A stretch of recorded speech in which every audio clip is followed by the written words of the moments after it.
আম্মা মাত্র বাজার করে আনলেন। হ্যাঁ, আমি ঘুমাচ্ছিলাম, এমন চিৎকার যে বাবা আসো দেখো আমি কি কি কিনলাম। তো আম্মা একটা একটা করে নাম বলো।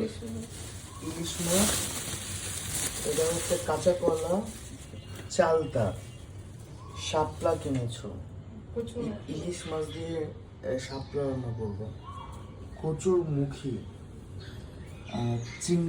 চিংড়ি মাছ আছে এখানে, ট্যাংরা মাছ আছে, পাইল্লা মাছ আছে, বেলে মাছ আছে, মানে পাঁচ মিশালি মাছ আর কি। এখানে অনেক ধরনের মাছই আছে।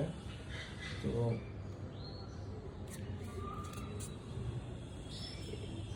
শাপলাটা ইদানিং খাওয়া শিখছে আম্মু, ভালোই লাগে আমার কাছে।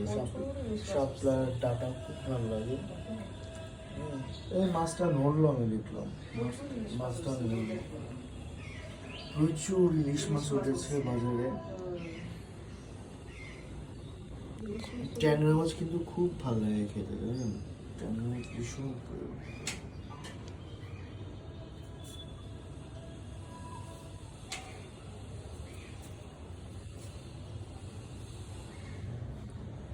চালতার ডাল ভালো লাগে খেতে, কাঁচা কলার ভর্তা খেতে ভালো লাগে, মুখের ভর্তা বা তরকারি ভালো লাগে, শাপলার ডাটা ভাজি ভালো লাগে। চিংড়ি মাছ কে না পছন্দ করে, চিংড়ি মাছ তো ভীষণ বড় সাইজ।